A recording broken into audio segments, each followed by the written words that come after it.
2024 Ford Raptor R First Drive, 720 horses of sandblasting fury. Taking to the desert and the skies in the updated Mega Raptor. Sorry, but rock crawling is boring. It's just so slow and nerve-wracking, with jagged boulders and sharp branches standing by to bash this, scratch that and dump you on your lid. It's hard to comprehend how it's supposed to be fun. On the other hand, the 2024 Ford F-150 Raptor R and its brand of off-roading are much easier to wrap my head around. The speedometer is pegged at 80, and yet there's not a patch of pavement in sight. I brake hard-ish as a new road appears ahead, and feel the rear end squirm as the gigantic 37-inch tires fight for grip on the dirt below.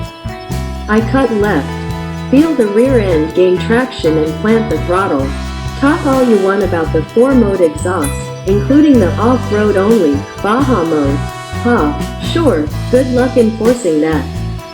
But it's the supercharger whine that steals the show. It's heavenly, as in I literally expect whatever conveyance brings you to heaven to make noises like this. And sure, that conveyance may end up being a Raptor R if you're not too careful, but out here in the desert north of Palm Springs, there's plenty of room for error. Especially as the road reveals a great big sand dune ahead that makes the various Raptors in our little convoy look like a kid's dump truck at the beach. Getting stuck is a real possibility, just don't lift, but that seems a lot better than dangling off a cliff the wrong way up. Not that I needed it, I just didn't lift, but had I gotten stuck. The Raptor now offers a modular front bumper, a concept shared with the revised Tremor, that features bigger, enlarged tow hooks and the option for a worn winch protected by an integrated brush guard. This would be one of the potential modules in question, but the bumper's pinched outermost edges are always there to reveal as much of those jumbo 37s as possible. It is here on the dunes, though, where the Raptor R really starts to make sense, well, as much as a Raptor R can make sense.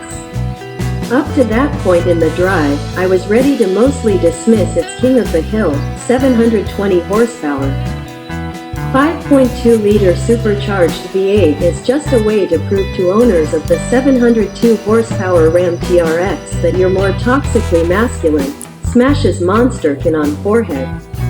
When the sand keeps getting deeper, though, and your planted foot keeps demanding more and more and more power to keep the truck's momentum going, suddenly having 270 more horses than the standard Raptor without the possibility of turbo lag doesn't seem so nuts. Getting 12 mpg combined on the other hand, no need to worry about that now, nor the 7.3 mpg reading in the all-digital instrument panel that changes its vibrant designs depending on drive mode. Off-road mode remains engaged for much of the lengthy, all-off-road drive, including on the sand dunes. Ford's engineers on hand suggest engaging Baja mode once speeds started staying in the highway range as well as on the vast, soggy dry lake bed where some cones were set up for a quasi-autocross course. Instead of squealing tires around a parking lot, though, this autocross consisted of turning in, feeling the rear end come loose, gunning it, reveling in that supercharger whine again, letting the wheel slip back in the opposite direction and holding it there, continuing to gun it. Glimpsing a plume of dust filling the rearview mirror and holding the slide until the next cones appear, at which point, prepare to start it all again. Oh, and smiling. Lots and lots of smiling. Never mind rock crawling and autocrossing. Bombing a Raptor R around the desert proved to be more fun than lapping any number of high-dollar sports cars around legit racetracks. The track experience is highly rewarding and certainly fun in its way, but then there's that whole nerve-wracking thing again. Palms and other bits end up quite sweaty. Out here in the Raptor R, it may be 100 degrees outside, but no perspiration here. It's so much damn fun, not to mention a whole lot cheaper than a track day. Picking up an extra 20 horsepower and peeing on the grave of the now extinct TRX isn't the only advancement for the 2024 Raptor R. It boasts new Fox live valve shocks with dual valves that continuously vary both compression and rebound for maximum comfort and control when driving off-road, on-road, anywhere. The standard Raptor continues to rock the previous single-valve Fox live valve shocks that only manage compression, though the dual-valve hardware is included when you opt for the 37-inch tire package that's also standard on the R. The rear ends of both continue to have a 5-link independent suspension, read more about it here.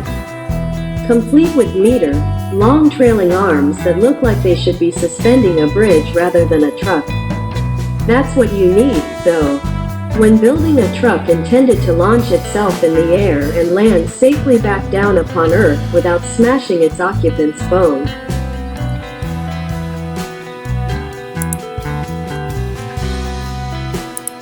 S to bits. Speaking of which, I repeatedly jumped the Raptor R and my bones are indeed still intact. It wasn't that much of a jump, and honestly, doing so seems more amusing to watch from the outside.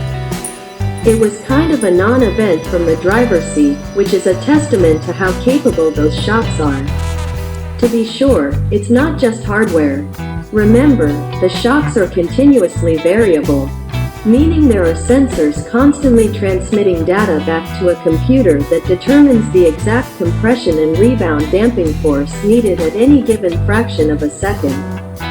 You could write a doctoral thesis about the software strategy behind the dual-valve shocks, jokes vehicle dynamics supervisor Chris Pava as we chat in between dusty blasts through a mix of washboard chop, whoops and switchback turns, much at speeds that could get you pulled over on a lot of highways. It's the Raptor's ability to maintain comfort and control over such a wide variety of surfaces and conditions that's so impressive. Now, if Ford could only come up with an answer for the Toyota Tacoma TRD Pro's isodynamic suspension seats, we'd really be cooking with gas. As it is, though, the Raptor's snug Recaro front seats do a much better job of holding you in place around corners than the standard F-150 Chromes, while being awfully comfortable out on the open road. The steering wheel is also perfectly contoured and boasts override buttons for steering effort, shocks and exhaust, should you want to create your own cocktail beyond the expansive drive mode menu. Those are selected with a knob on the dash, by the way, instead of some touchscreen menu. As for that 12-inch touchscreen, it carries over for 2024 in terms of functionality. But new electrical architecture grants it 5G connectivity and over-the-air update capability. There also remains a wealth of camera views, which isn't as important when desert running as it is when rock crawling. But it's worth pointing out that the forward camera view automatically comes on when in off-road mode and will remain on regardless of time or speed. By contrast, the Toyota Tacoma TRD Pro's camera will blink on and off ad infinitum whenever you drop above or below 9 miles per hour. That's incredibly annoying. Ford's is incredibly useful, though please don't be looking at it when going 80 through a desert.